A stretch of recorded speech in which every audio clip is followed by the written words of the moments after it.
Ladies and gentlemen, Wednesday, 17th May 2023 is indeed a day to be memorialized. On that day, Ghana secured approval for a $3 billion three-year standard credit facility from the board of the International Monetary Fund to support the implementation of Ghana's post-COVID-19 Program for Economic Growth, PCPEG. As was the case in many other emerging market economies devastated by rising debt, worsening financing conditions, high inflation, deteriorating exchange rate and balance of payment pressures, Ghana sought IMF assistance to support our PCPEG. The implementation of the PCPEG aims to restore macroeconomic stability and debt sustainability and to support inclusive growth while protecting the vulnerable. It is also aimed at building resilience and promote efficiency and competitiveness through wide-ranging and strong structural reforms in key sectors of the economy. We also sought to leverage the catalytic effect an IMF program would offer in terms of accessing additional financing and building confidence. Our decision to seek support was in the context that our envisioned path to rapid economic recovery of a remarkable economic growth rate of 5.1% in 2021 against 0.5% in 2020 had suddenly been halted, requiring us to seek support to enable our people to safely cross the Jordan to our promised land. Ladies and gentlemen, between the announcement, engagements, agreements, approval and disbursement of the first tranche of $604 million on Friday, 19th May 2023 under the ECF was a 10-month period, 1st July 2022 to 19th May 2023, a record time by all standards. Many were surprised when I announced that we were on the cusp of a breakthrough agreement while presenting the 2023 budget statement on Thursday, 17th November 2022. I believed then that we were making remarkable progress towards securing an SLA. The pace of our progress had been underpinned by the unity of purpose by the executive and the ministry, shared focus, diligence, strong collaboration, and of course, the abiding and abundant grace of God. The progress is anchored on the pursuit of planned but sacrificial interventions, including the domestic debt exchange program, to enable us effectively manage the rising cost of debt and create fiscal space for growth-enhancing reforms. As a nation, we need to be proud of what May 17 signals and what we have been able to achieve against all odds and in a turbulent global environment. Our $3 billion support is 3 times our quota and the largest allocation from the Poverty Reduction and Growth Trust, PRGT. We front-loaded within 6 months $1.2 billion of the $3 billion facility, of which $604 million was disbursed within 3 days of approval. Let us also not forget the uncertainties of the G20 Common Framework for Debt Treatment and the role of the Paris Club and China's agreement to co-chair the Official Creditor Committee, and no support from India, Saudi Arabia, and Turkey to deliver financing assurances to the IMF board on May 12th. For us in Ghana, we successfully navigated a difficult domestic debt exchange program with steadfastness. My gratitude to the individuals in banking, insurance, and capital market sectors for their resolve and the strong intercessory prayers by our faith-based organizations. So, fellow Ghanaians, as in Psalm 118, let us indeed give thanks to the Lord for his good, for this is the Lord's doing, and it is for us marvelous in our eyes. Also, on behalf of His Excellency President Akufo-Addo and the entire government, I would like to express profound appreciation once again to our fellow Ghanaians, especially those who voluntarily and overwhelmingly participated in the debt exchange program, allowing us to achieve an 85% success rate by 14 February 2023 and sacrificing for economic recovery and reform of the Republic. the Right Honourable Speaker and Honourable Members of Parliament for their support, especially in approving key revenue measures on 31st March 2023 to enable us fulfill a key prior action relating to our program with the IMF. Our development partners, especially our bilateral partners, for their financing assurances delivered on Friday, 12 May 2023, which was pivotal in securing IMF board approval. You, our friends in the media, who have kept our people well informed of the process and sustained their hopes despite the misinformation from certain quarters of your fraternity. We are resilient people as Ghanaians, a people of destiny, and we shall prevail in all things because the Lord is on our side and the battle is the Lord's. I also like to express profound gratitude to the IMF Managing Director, Kristalina Georgieva, for her unwavering support and belief in our ambitious reform agenda. To Abebe Selassie and especially the IMF Mission Chief, Stephanie Roder, and the team for their tireless efforts and constructive dialogue with government. My sincere thanks also go to the gallant men and women of the technical teams at the Ministry of Finance and Bank of Ghana who worked so hard throughout the period. And thanks to your support, partnership, and forbearance in these key processes, coupled with the implementation of the front-loaded fiscal adjustment outlined in the 2023 budget, as well as other government interventions, we are already seeing positive outcomes.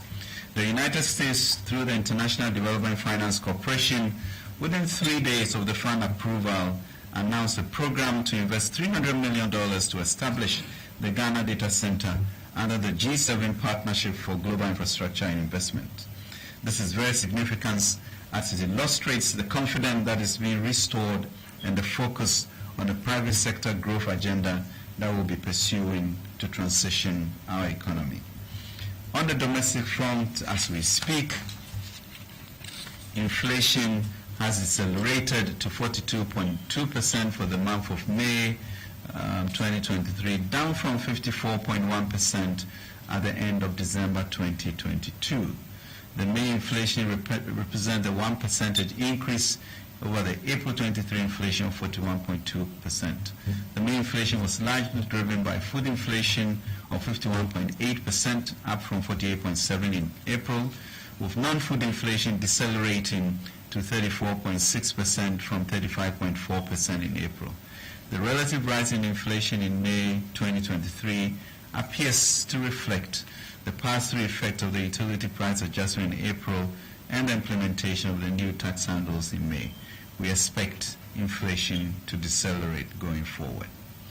The Citi's depreciation has largely stabilized with a year-to-date depreciation rate of about 21.9% as of February 16, 2023, down from 50% in December 2023. The 91-day T-bill rate has declined to 20.6%, down from 35.5% at the end of 2022. Gross international reserves has improved after the disbursement of the first tranche of $604 million US following the approval of the IMF program. The current account balance turned positive at 0.9% of GDP at the end of March 2023 from minus 2.2% at the end of December 2022. In addition, the trade balance improved from 0.9% of GDP at the end of January 2023 to 2.2% at the end of April 2023. And recent GDP statistics released by the Ghana Statistical Service in April 2022 show that real growth ended 2022 at 3.1%, which was higher than growth projections by most international organizations. Ladies and gentlemen, we have an ambitious agenda for reform.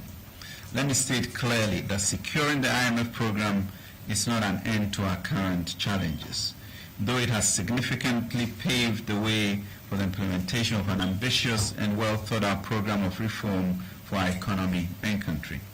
In fact, the real work of adjustment, realignment, and the return to a path of steady economic growth has just begun. Let us brace ourselves for the needed reforms, especially in expenditure control, non-arrears accumulation, revenue growth, ECG collections, and energy sector reforms in order to rebuild the walls of the Republic with urgency. That said, our reform program, the post-COVID-19 program for economic growth, now supported by a 3-year standard credit facility arrangement of the IMF, is built on clear targets and strong policy and structural measures. Over the medium term, the PCPEG-backed IMF program seeks to promote a credible fiscal consolidation program anchored by strong domestic revenue mobilization and high spending efficiency.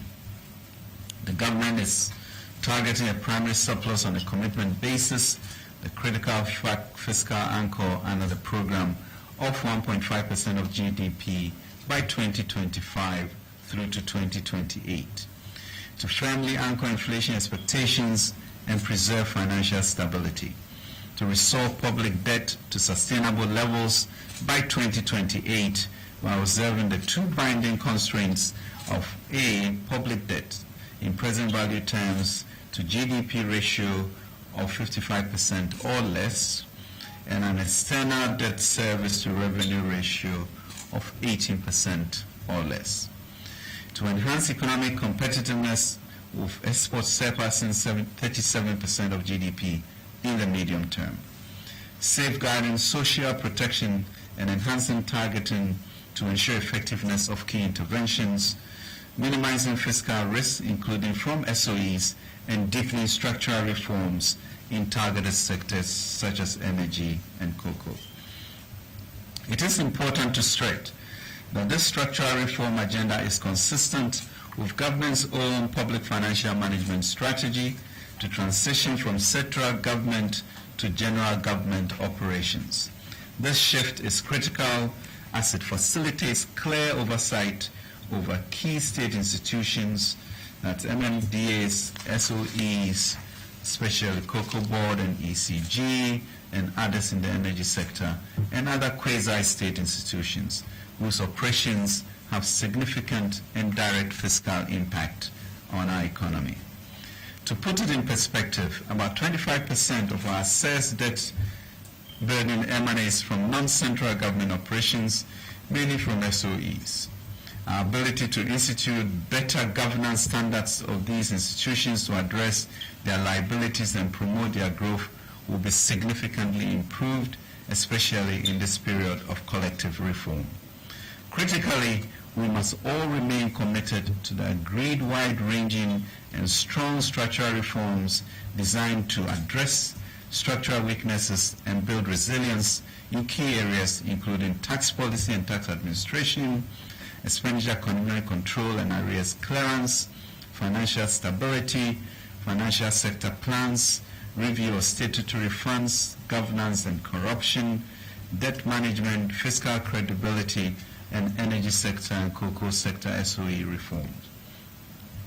With legacy debt in the energy sector reaching about $2 billion as at the end of May 2023, and an estimated shortfall of $5.9 billion between 2023 and 2025 due to the current conditions of SOEs and IPPs in the value chain in the sector. The sector has been prioritized for comprehensive reforms. It is expected that structural reforms in the sector should reduce the shortfall by at least $2.95 billion over the period.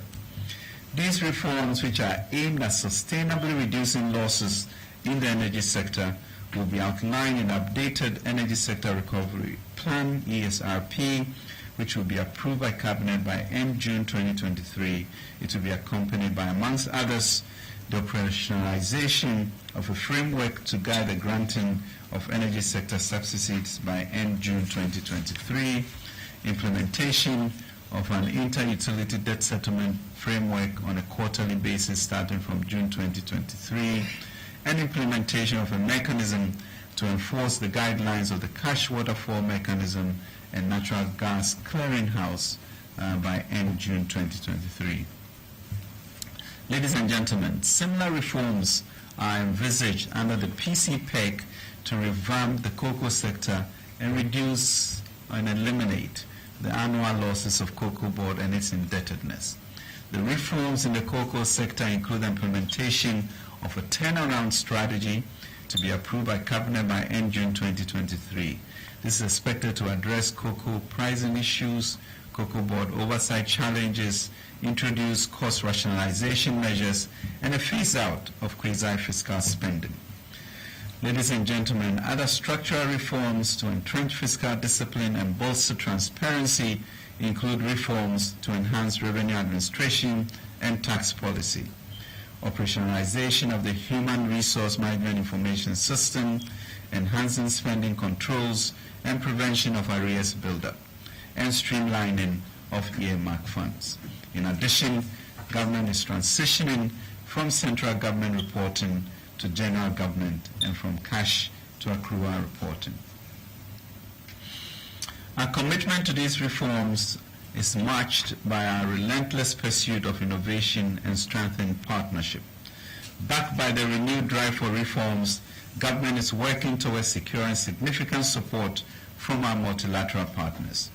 Altogether, and including the IMF funds, World Bank, and AFDB support, we expect multilateral support of about $2 billion for 2023 and $6.2 billion between 2023 and 2026. We expect the World Bank to provide a total support of $1.6 billion, while the AFDB provides a total support of $200 million over the program period.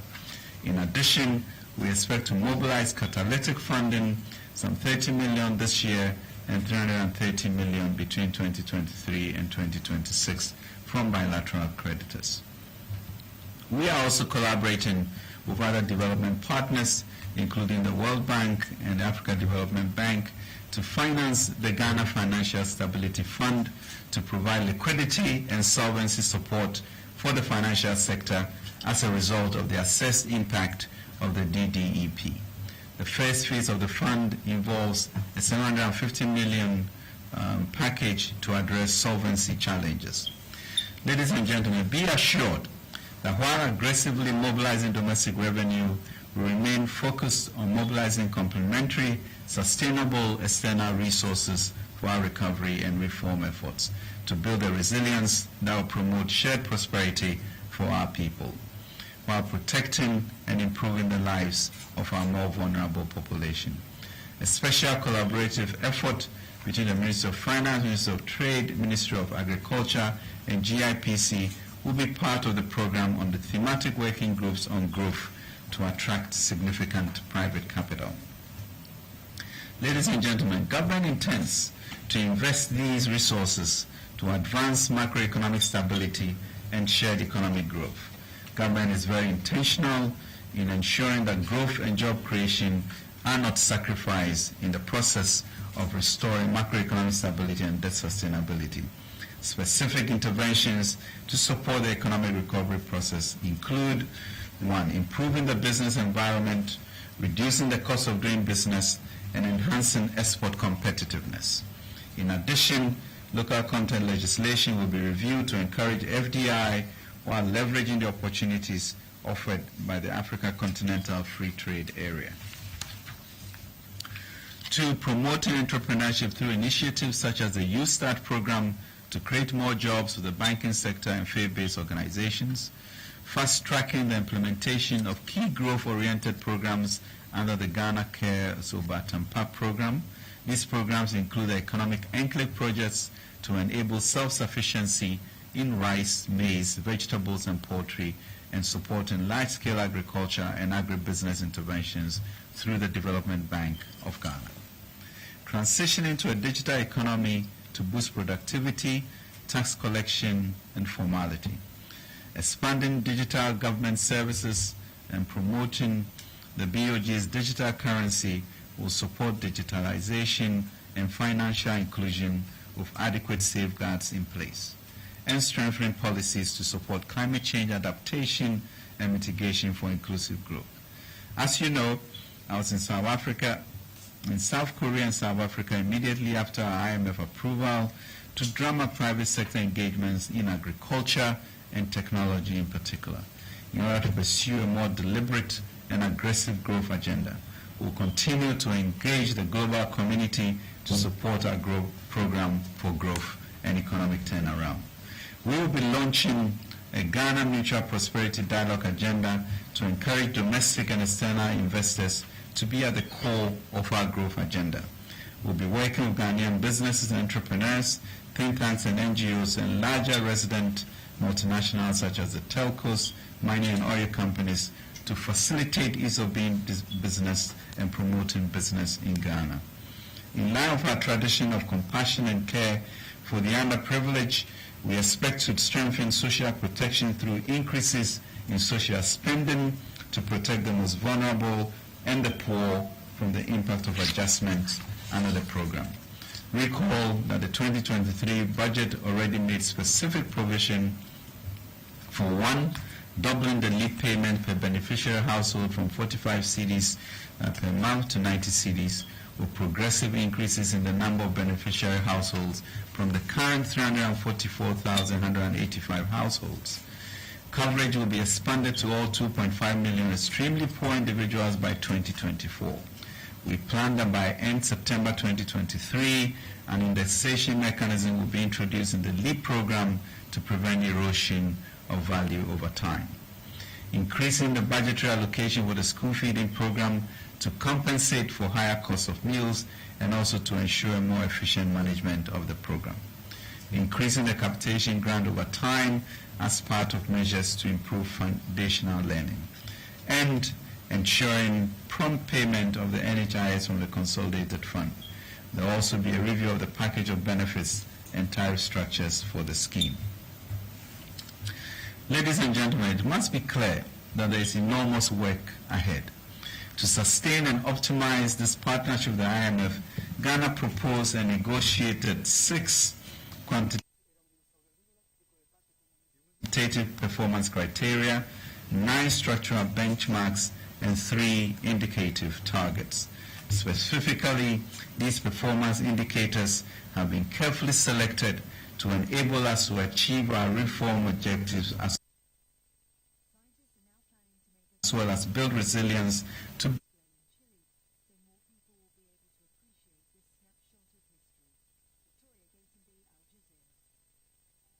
better withstand future global and domestic shocks as they are certain to occur. We would like to emphasize that contrary to other commentaries, these performance indicators emanate from our cabinet-approved PCPEG. To support the effective implementation of reforms and interventions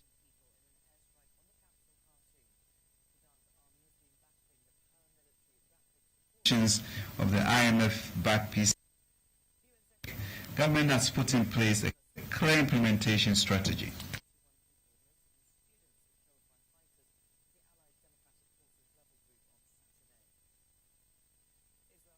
The strategy includes sensitization of key stakeholders, including Cabinet, EMT, Council of State, Parliament, National House of Chiefs, Organized Labor, Employers Associations, including AGI and Chambers of Commerce, MDAs, MMDAs, investors, CSOs and think tanks, FBOs, the general public, NDPC, commissioners, heads of SOEs, development partners, and the media.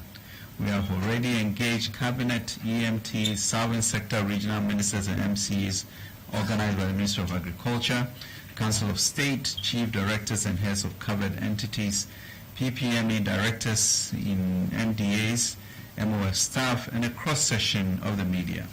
Today, the general public has accordingly been apprised. The rest will follow.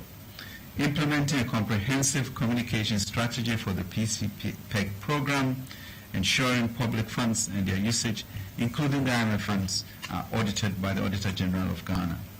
Program implementation will be monitored on a monthly basis at various levels, including Cabinet, Economic Management Team, and the Economic Policy Coordinating Committee. Additionally, we are introducing 6 thematic working groups which will meet weekly and will be chaired by the Minister of State and Deputy Ministers of the Ministry of Finance, Deputy Ministers of other relevant ministries, and Deputy Governors of the Bank of Ghana.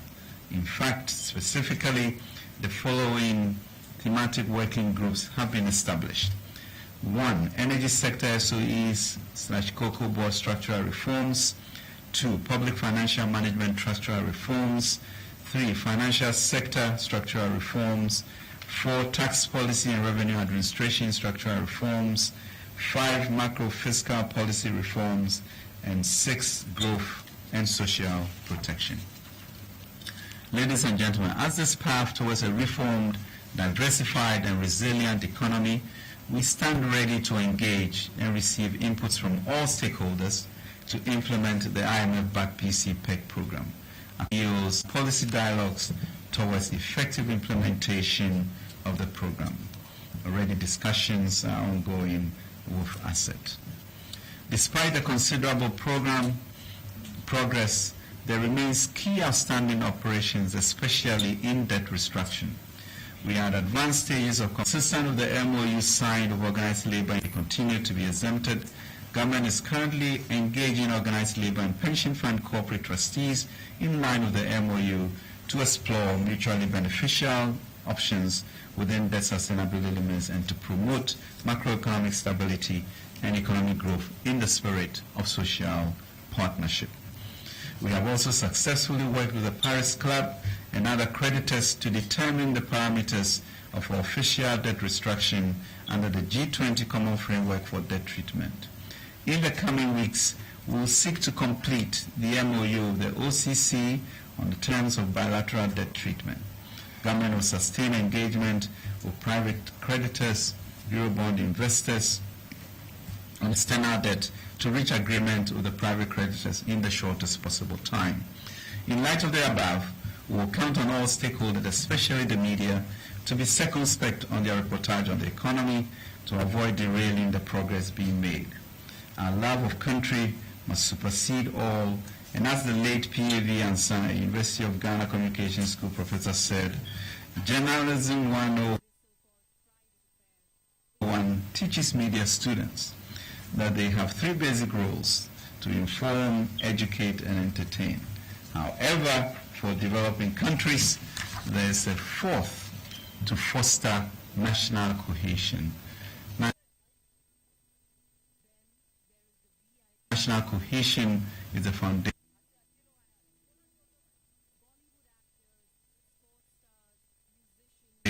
upon which any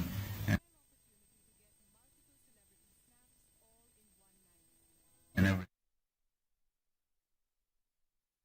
had journalists in mind when attaching his addendum to the classical test. But as we watch events unfold in Mali, Burkina Faso, and other countries elsewhere in the region, this is in fact a role that holds true for everyone. The misreporting on China was unnecessary and unfortunate. Unfounded accusations against government officials' purpose. Undoubtedly, the need for accuracy must override speed in these circumstances. Ladies and gentlemen, we are certainly at the beginning of a promising journey towards not just recovery, but also resettling our economy. As a number of you have said to me, we have turned the corner. Government is committed to restoring Ghana's economic fortunes within the shortest possible time through a combination of front-loaded fiscal adjustment and structural reforms while creating the conditions for private sector-led growth. Going forward, we will continue to count on the support of all Ghanaians, including the general public, to achieve the objectives set out in the IMF-backed PC-PEC. We engaged the IMF Technical Mission last week, 8 to 15 June, to discuss recent economic developments and the implementation of the program. Of Ghana.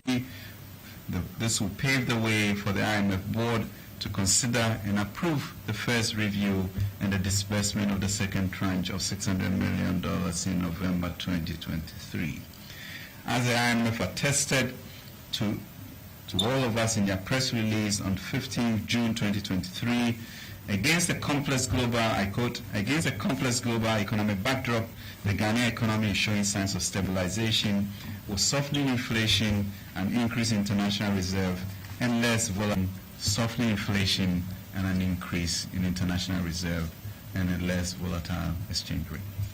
As a people, we must continue to be inspired by the momentum that propelled us to secure support in near record time to implement the PCPEC. We have a history of accomplishments in these situations. In 2017, we renegotiated a derailed IMF program, imposed stringent conditions on ourselves, and collectively achieved them ahead of schedule.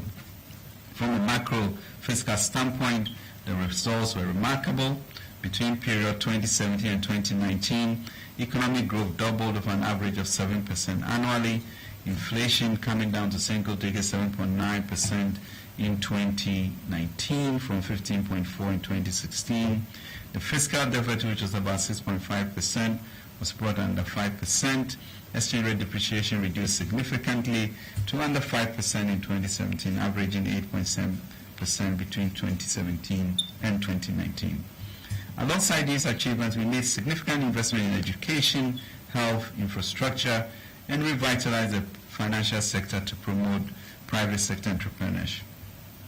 We emerged as a bright star on the regional and global stage prior to the pandemic.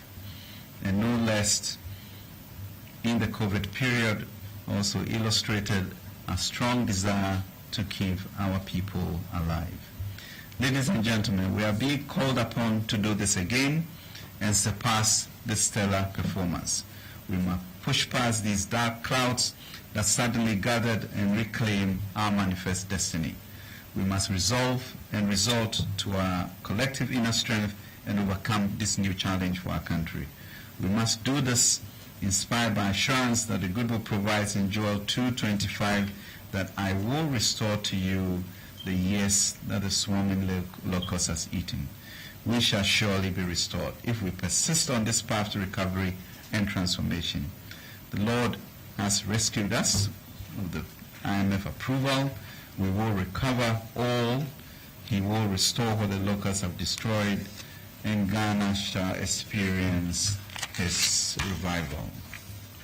We will surely rejoice in the restoration of our nation if we persist on this path of recovery and transformation. The battle is indeed the Lord's. I want to thank you again for your attention.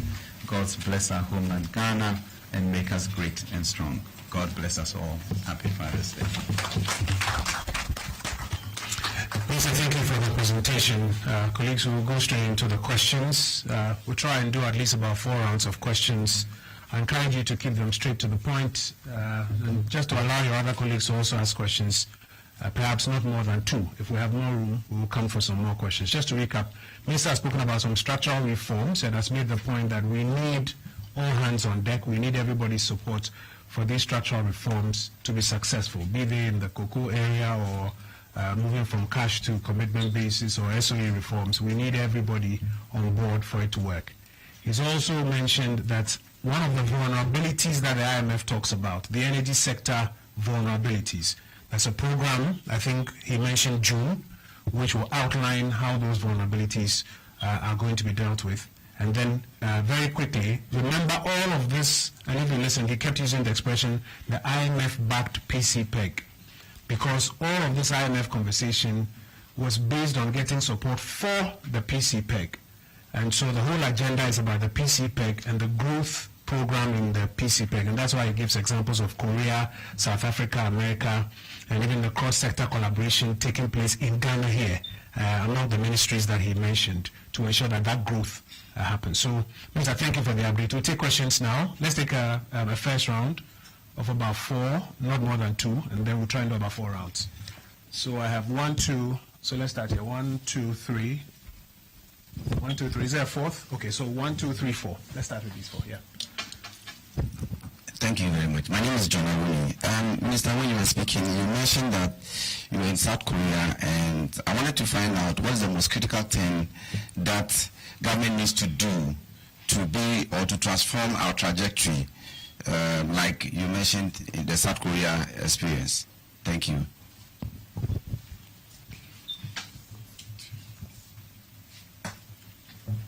Yeah. All right.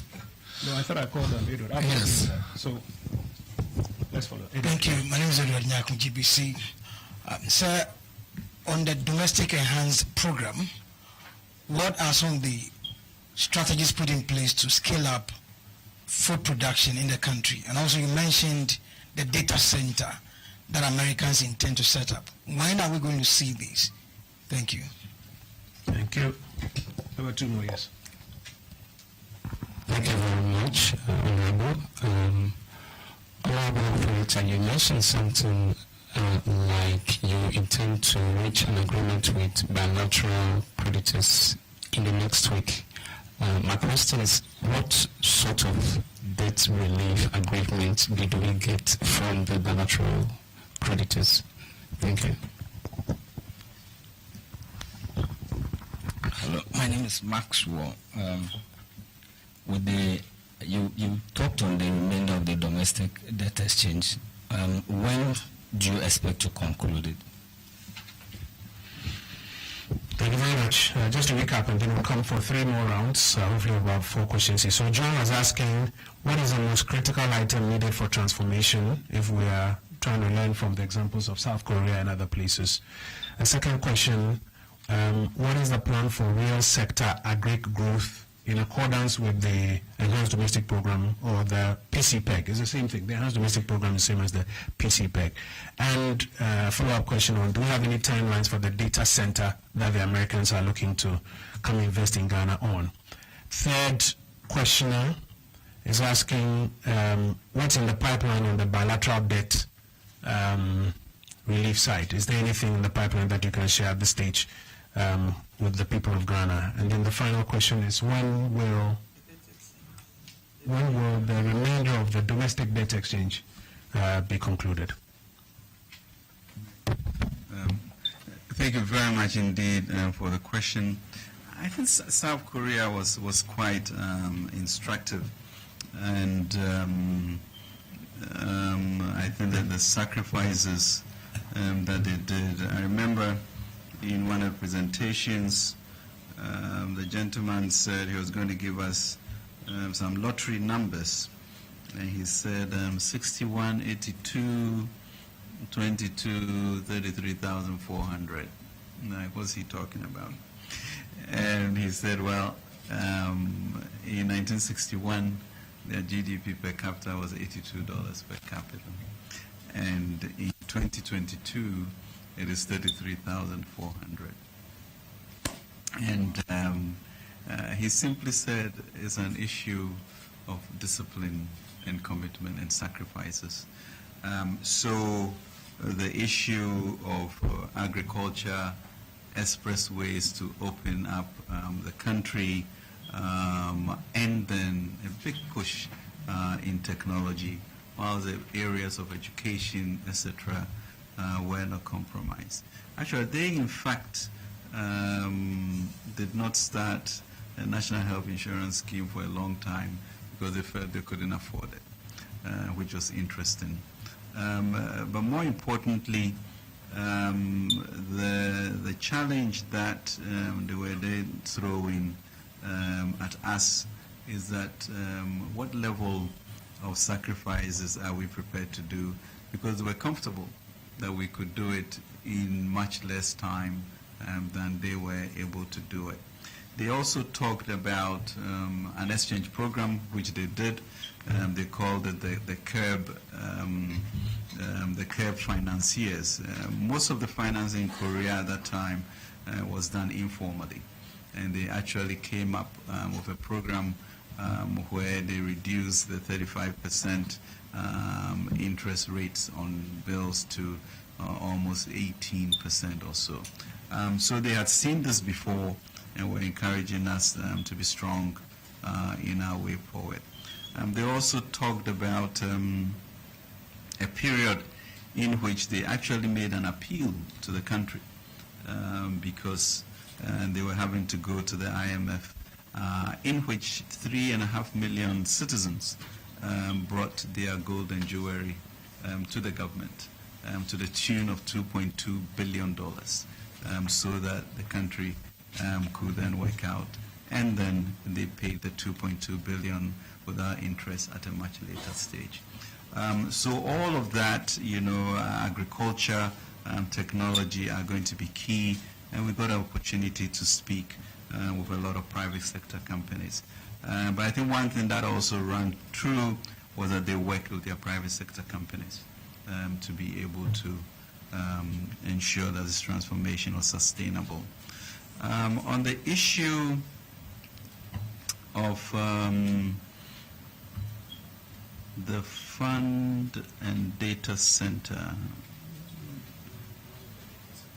Okay, the data center actually, what has occurred was we were already in discussions with the company that is owned or run by Strive Masiyiwa, and therefore part of the trade fair site had been agreed as to how we're going to set up. So really the resources that DFC is going to provide is going to help accelerate the construction of that.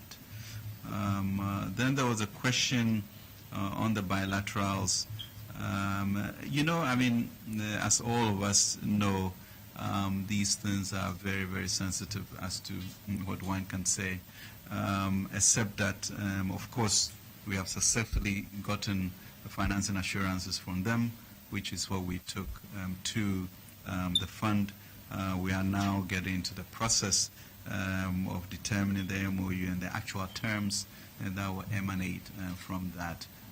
But truly, the type of goodwill and forthrightness that we have engaged them through this period, I'm confident that we will come up with an MOU that is acceptable to the program. Domestic debt remainder, we are looking at the legal documentation for the cocoa bills and also the domestic debt, the US dollar denominated one. So my suspicion really is that the SEC needs to clear the documentation and then we'll formally launch it maybe within the next couple of weeks or so. Then there was a question, oh, that was a domestic, is that right? Referral, bilateral, yeah, I think that's it. There's a hand that came up here, so I'll take that one. And then there are, so 1, 2, 3, 4. Shinwa, yeah? I'll come to you in the third round. So let me take 1, 2, 3, 4. Let's go. Okay, Honorable, thank you. My name is Mark. I work with UTV. Honorable, I know you've been a point of vilification since this whole process. Vilification, people have vilified you, kind of insulted you so much. How does this affect you? Or how does it, you've gone to court for one of these reasons. How does this affect your recovery efforts from your side? I want to understand. And you also give us a bit of lecture on journalism and circumspection and the rest. What do you expect of the Ghanaian media? What are the specific things you also do for us to help give the right information to the people? Thank you.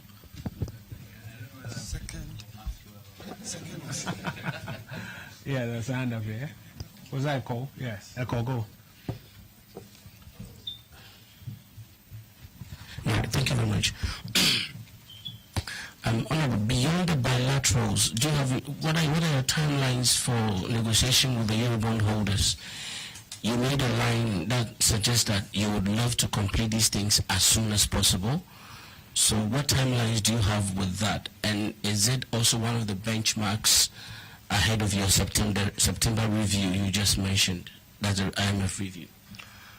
On Cocoa Board, we know they have not been doing all core. They've done cocoa roads among other things, and also also part of the debt is because we subsidize the farmers, whereby in cases where even international prices were to drop massively, the government will still keep the producer price where it is. So if you're talking about cocoa reforms, can we get a few specifics as to what you mean by that? Thank you.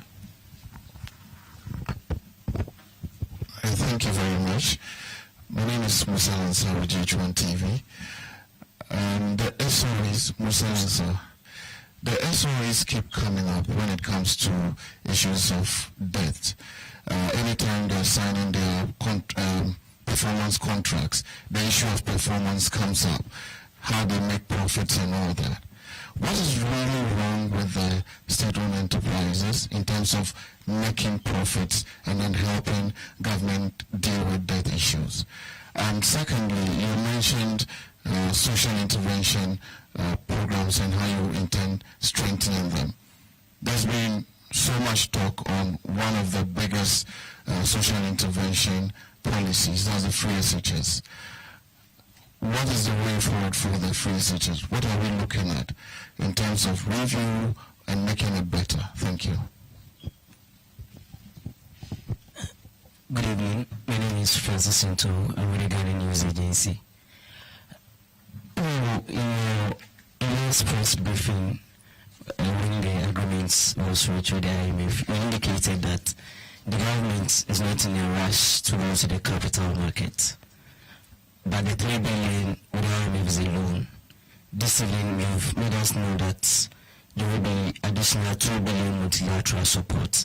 This is equally a loan that we are going in for, further increasing our stance. Is it not troubling to you, and is it not also troubling that we are going to be increasing the debt burden on Ghanaians?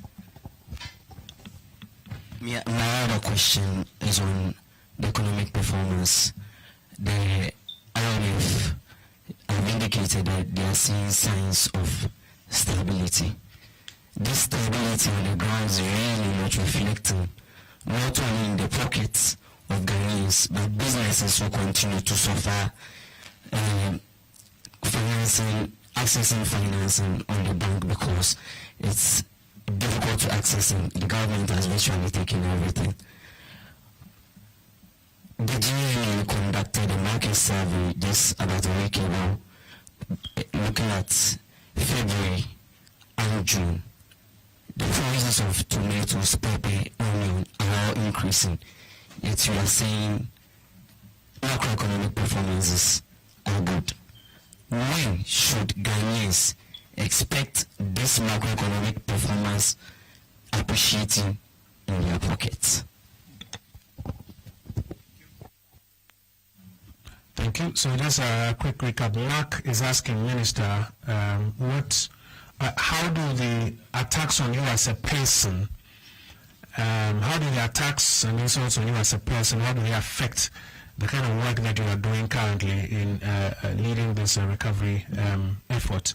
And then as a sub to that, he's asking what can be done to help reduce the misreportage that pops up in the media. ECHO is asking whether or not there are timelines for the Eurobond holders negotiations, and then whether or not there are any specifics on the cocoa sector reforms. You've mentioned that the committees are now being put in place, but he's asking, do you have any specifics even before the committee start working? Musa takes from your press statement where you mentioned that about 25% of our assessed debt burden emanates from non-central government operations. And I think that's a real big deal that needs to be interrogated. Colleagues in the media, about 25% of our assessed debt burden emanates from non-central government operations. Musa picks from that and is asking what is for you the single largest challenge that these SOEs are facing that is contributing to their contribution to the debt burden. And he's also asking, government has announced in your letter to the fund, in the letter that yourself and the governor of the central bank signed and sent to the fund, government announced that it intends to review flagship programs. He's asking whether or not ahead of that review there are any specifics that you can mention. Am I getting your question correct? Yes. So Mr. Gentleman announced that it intends to review flagship programs. Musa is asking, ahead of that review, are there any specifics that you can mention? And then Francis has a question. Francis, a quick correction. Minister did not say that there will be an additional 2 billion, inclusive, it says altogether, and including the IMF funds, World Bank and AFDB support, we expect multilateral support of about $2 billion for the year 2023. So just as a matter of fact, just to correct that, then we don't create a wrong impression there. But your question is still substantive, that do we have any worries about growing debt? That's your substantive question. So though I'm correcting the fact, it's important to still get a substantive question. And then the fund says that they are beginning to see signs of stability. He's asking, when can ordinary businesses and ordinary people at home sense that stability in their pocket? Maybe so. It's our hands. Great. Thank you very much. That was a GNA man, is that right? Was it Francis, is that right? Great. Thank you very much. I mean, maybe since it's the last question, we can take it right off the bat. So here we were fortunate to be able to get a staff level agreement early in the program to create some sense of stability for all of us to then be able to move on. And then all that we have done during this period to be able to secure the approval. The question that we have in our debt sustainability analysis, incorporates these facilities, which are really very concessional facilities, to move us through to the target of 55% debt to equity ratio by 2028. Because you are not going to be borrowing on a commercial basis. Actually, it's quite minimal, up to about $61 million or something net in that year. And given that your requirements on a basic basis, that's not much. The revenues that we are expecting from GRA, there's a gap that has to be filled. But how do you fill that gap with appropriate, capital, and then reduce that as you go forward, so that by the time these 40-year loans come into being serviced, you have a much stronger base for that. So we have to manage that process, and this guidance as to non-arrears accumulation, etc., all lead to give you the space to be able to do that.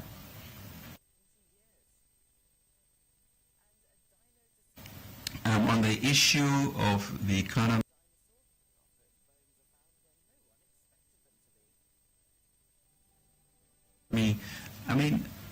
Francis is always relative.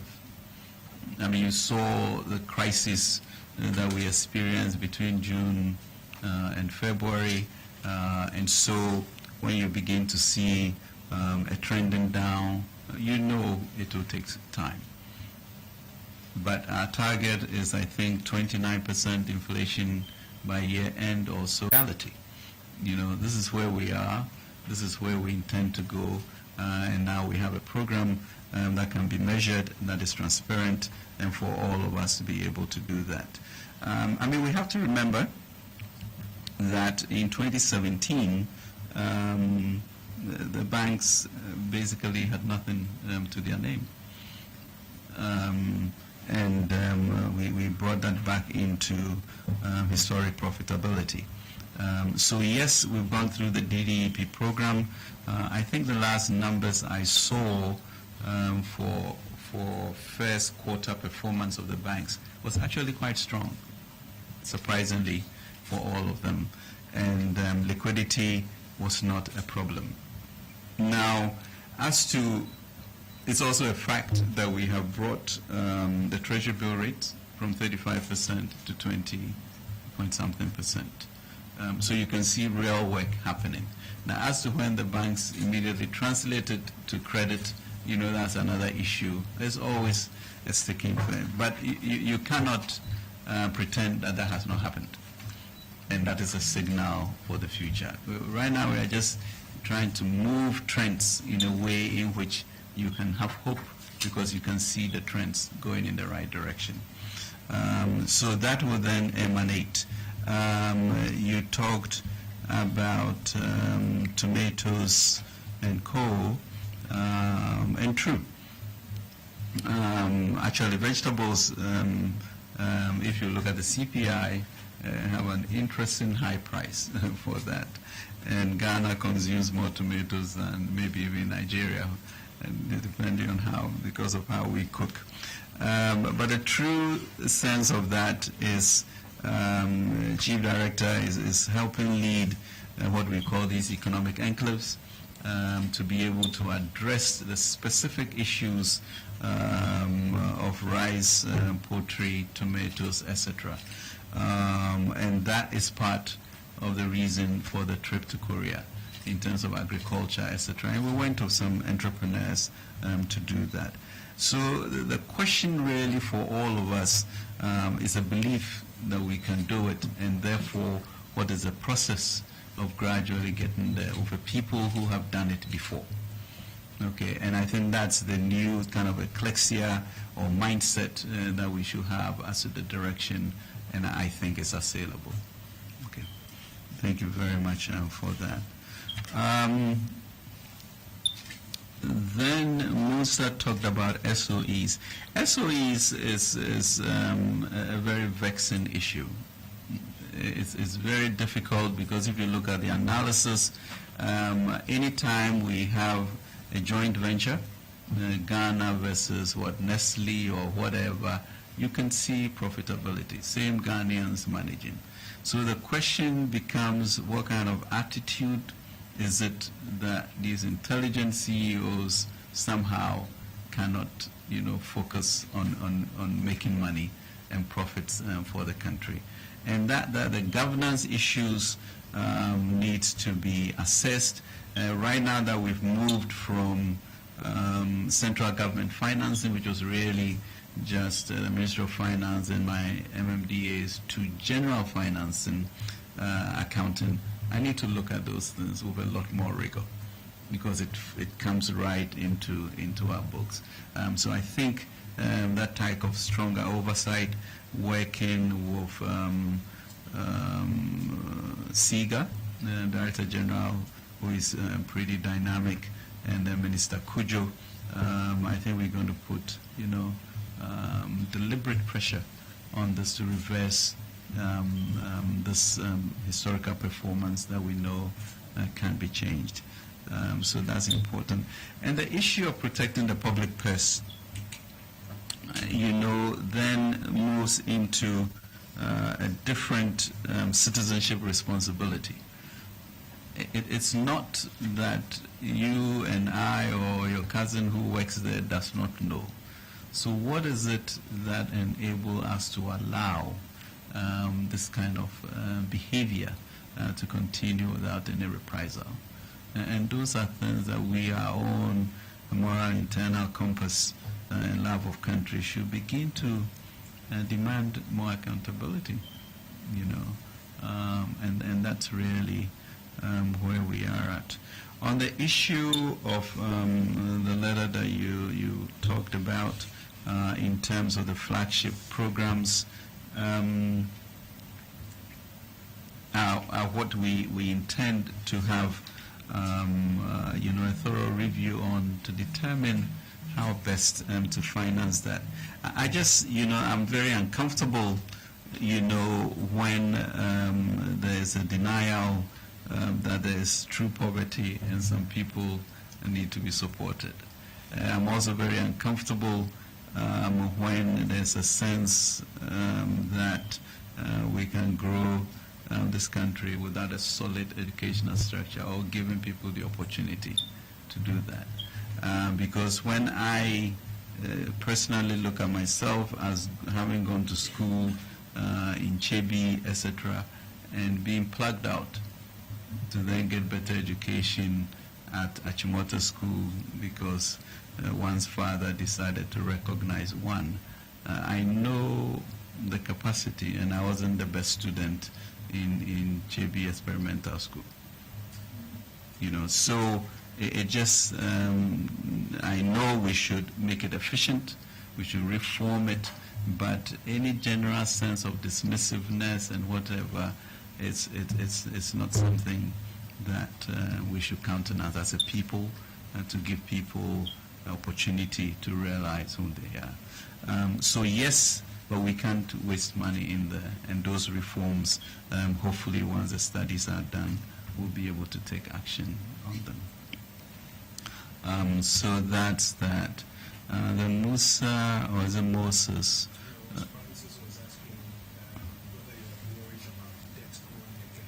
yeah, we answered that. Yeah, we'll manage that. There are clear, you know, as you say, guardrails or bookends to these things. So we'll have to do that. I think really, you know, the questions are all very legitimate, but I really hope that there's a spirit of us as a country going to work together towards a resolution, because it leaves nobody in any good situation if it is not helpful commentary to move us to do better. Then Moses talked about the Eurobond shareholders, and yes, we have given them literally all of the information that is required on the debt sustainability analysis, etc. They've seen what we have done on the domestic front, so that as you know, a good point of our own burden sharing, and I'm sure there's going to be some very hard discussions and negotiations going forward, but I'm confident that we will find a place to land that will be good for everyone, because I mean, everybody acknowledges that Ghana as an entity, the future is good. And in our discussions, even in China, they were very clear that these were short-term turbulences, and therefore Ghana ought to be supported to that. I think it's that same framework of thought that is going through all of these people that we have obligations to, and we'll seek to do that. We expect, of course, to finalize these negotiations before the first review, which will be in September. So that would really, in my mind, be kind of the target that we put for ourselves. Cocoa Board is a difficult issue. So I think there's going to be joint supervision of the board between us and Ministry of Agriculture, phasing out of cocoa roads in a sense. In terms of re-examining the pricing, so that when the international price, you know, basically tanks, you know, we are still able to support it in a way that is sustainable. But the strategy paper is being done for cabinet by end of June. Then Mark from UTV, is that right? Mark was talking about vilifications and and the attacks and the difficulties of last year and how it affects the work. It's Mark, I'm human. It's difficult, but you have an assignment, and there are 30.8 million people. At the end, you have to be prayerful and strong about what it is, where you get your energy from to do that.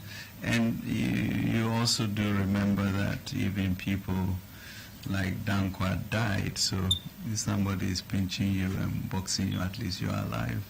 You can't run away from the responsibilities. And it was a very difficult period. I think everybody at Ministry of Finance would confirm that when we had to focus on making sure that we got a SLA, or as things would have been, that was also the most intense period of those actions. But we had to keep our eye, on the ball, because if we had been derailed, it would have been quite cataclysmic. So yes, I'll just tell you to continue. There were quite a number of intercessors helping us, and we felt the Lord was in the boat. So we'll continue to work and follow his instructions. With regards to the media, I guess my really sense is that we are all Ghanaians and we just need to be fair to each other. And anything that could destabilize. So, for example, I think I was in Korea when the issue of China, and I'm like, ooh, we've been to China, you have Zambia, Chad, Ethiopia, unable to get through over 2 years. This country has been able to say, I have belief in you and I'll support you. We're able to get to the fund, they are agreeing to co-chair, and then you fabricate, something that is not true, that can bring the country down. So then I ask, what is the objective?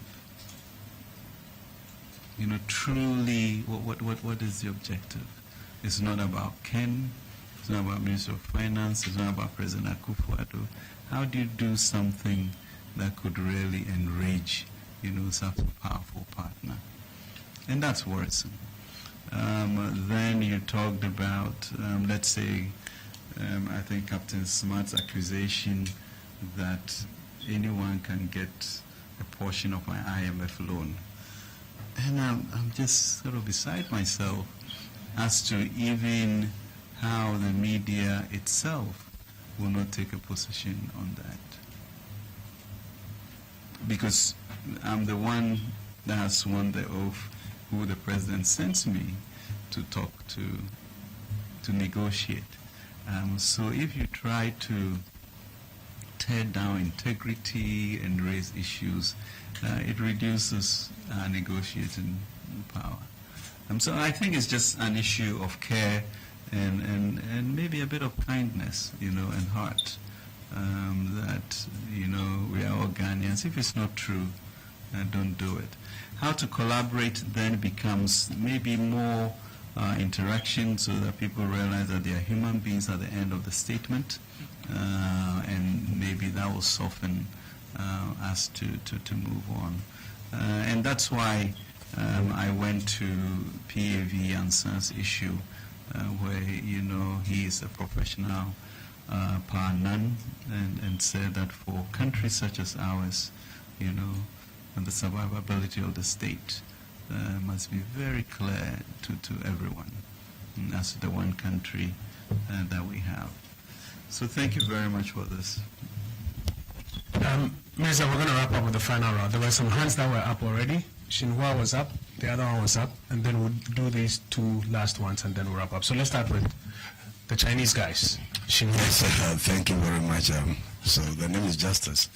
Yes, if I critical, I would have loved to ask just a simple question, but something you touched upon at me a bit.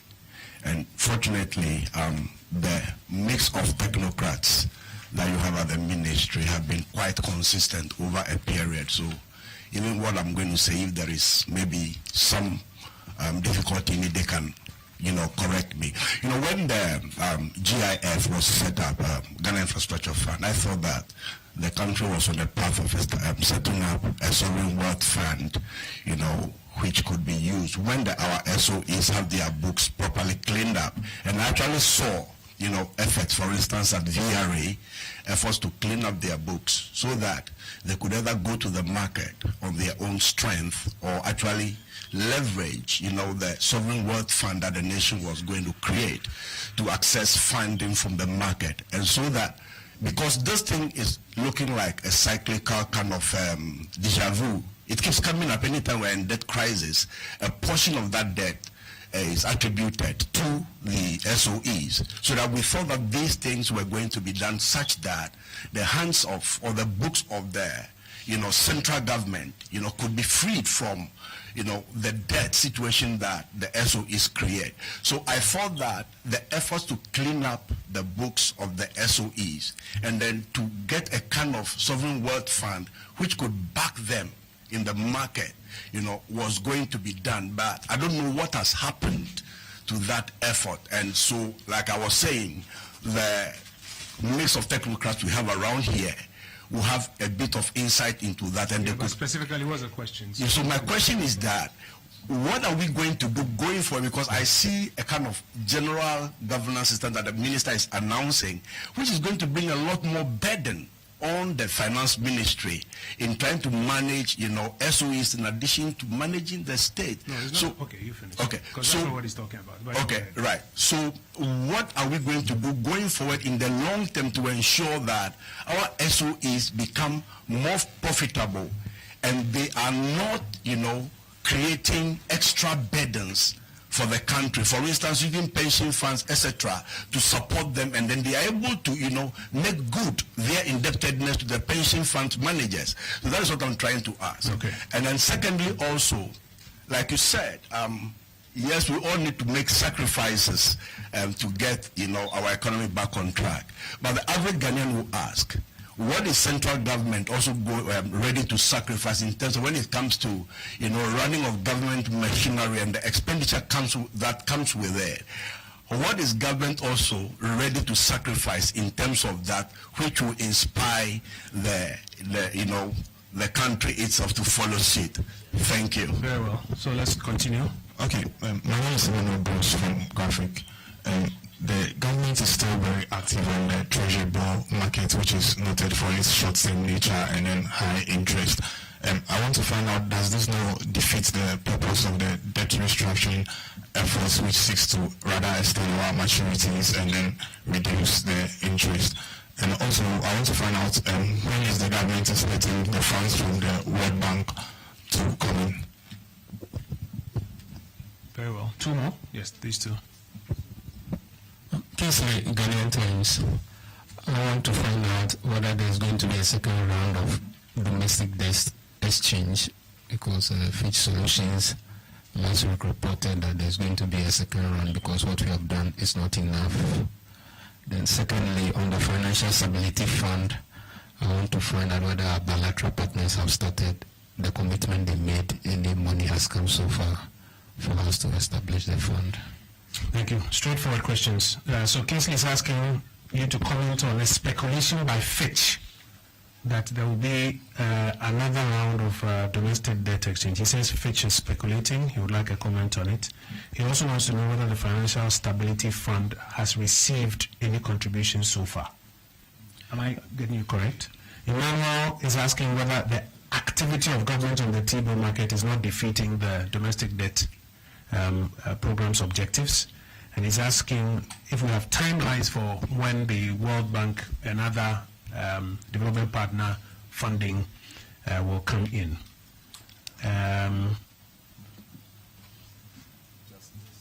Justice from Shinhua was asking, the second question I got clearly, what has the central government sacrificed so far, and what more can central government do?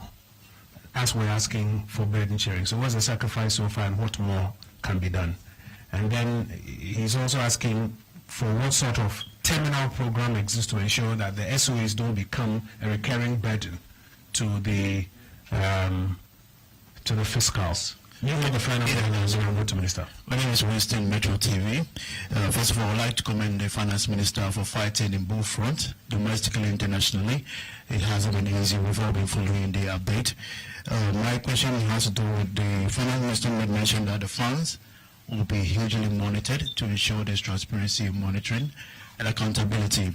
We've gotten a lot of accountability from the internal auditor's report, and there's been little work being done to recover some lost monies. What difference would this make this time around, considering the amount of confidence that everyone is putting into this program? Finally, I would like to know how much has been designated in climate financing by the Finance Ministry in the year 2023. Thank you. Thank you very much, Winston. Climate financing 2023, are there any numbers to report? And secondly, while we invest hope in transparency and auditing of the funds, what do we say about those who have the view that the previous ones that have been audited have not led to much? Mr. Hans. Thank you very much. Winston, when you start off, congratulations. I know it's going to be very easy questions coming. But thank you very much for that recognition. I think, we have to acknowledge that we are here also partly because we have been less than vigilant. And now there's nothing that sharpens your focus more than money at the end of the path. So not only do we know that what we are doing is good for us, but you now have targets in which there will be release of resources that are required. And I'm praying that beyond that, we should be able to ensure that these audits and responses will be done well. I actually don't have the numbers for climate financing, but you know that I think there's a summit in Paris this coming week in which the president is chair of the Climate Vulnerability Forum, and the Minister of Finance for the V20, in which we are looking at these country prosperity plans to find ways to bring more resources in. So the ministry itself is considering an enhanced climate financing division, because that's the way things are going. So we'll watch this space. I think we'll be doing a lot more there. Domestic debt has changed. I think if the question it's about cocoa bills, that's for sure. We're going to do that. About the domestic debt, the US dollar denominated domestic debt, we are going to do that. So that's for certain will happen.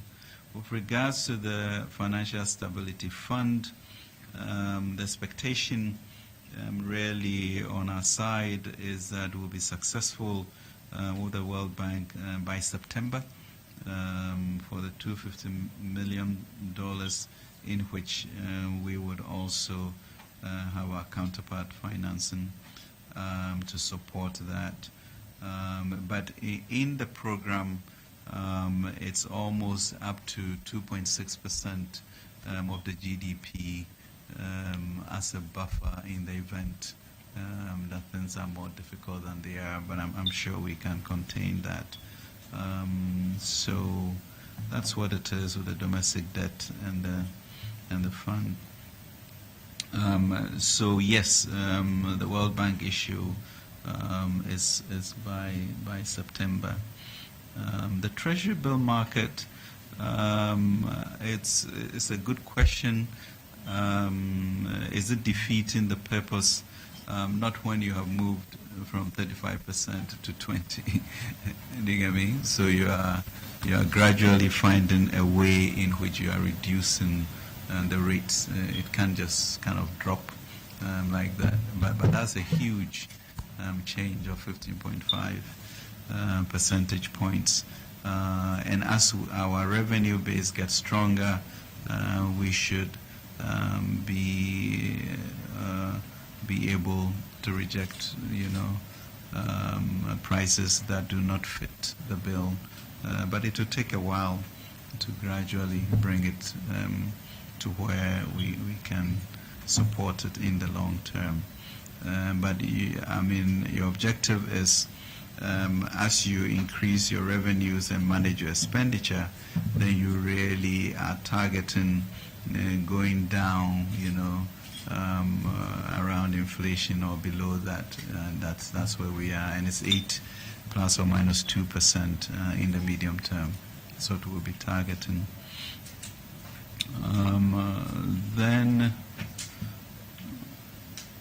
the issue about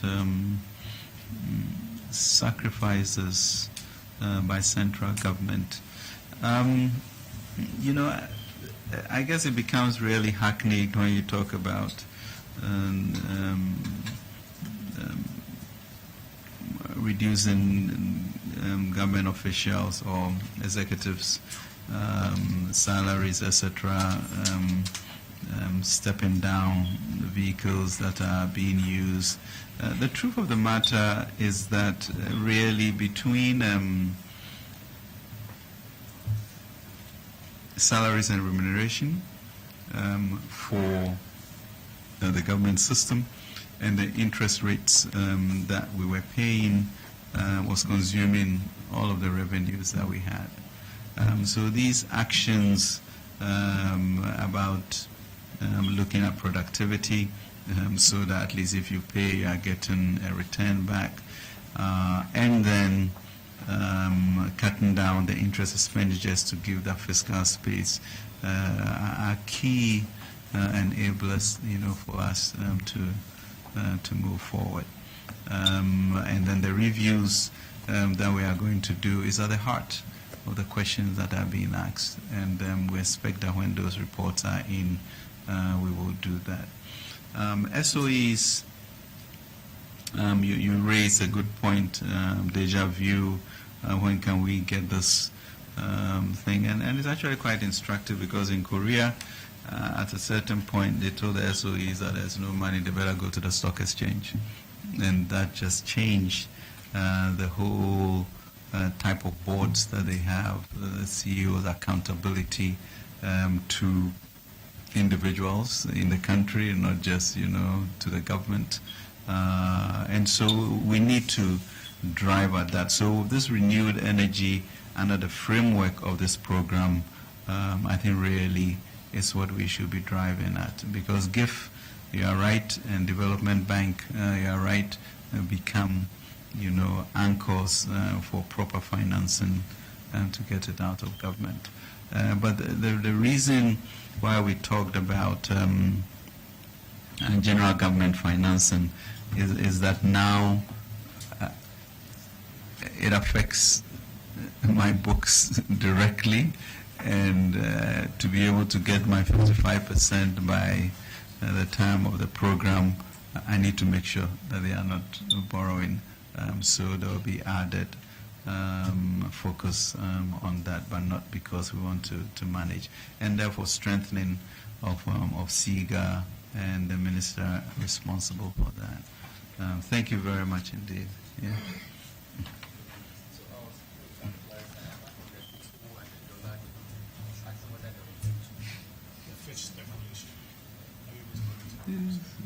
White folks and their problems. That's not where my mind is. Yeah. Honourable Minister, I want to thank you for your time, and your deputies, the Minister of State, your directors, our friends.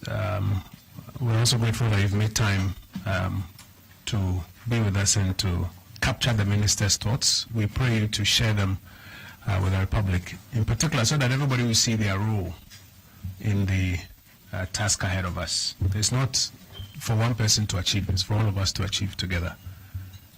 So I want to thank you for your time, and we wish you all the best. Thank you for being with us.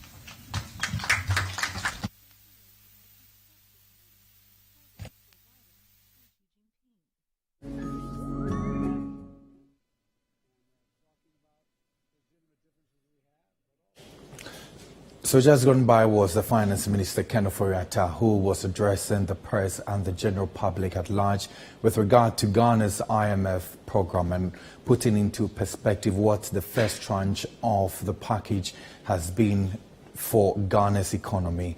Well, we will be bringing you reactions with regard to some assurances he has been giving when we speak to stakeholders. You would want to stick and stay with us in our subsequent bulletins. My name is Kweku Ediaman. Many thanks for watching.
past for morning.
Meeting with the past.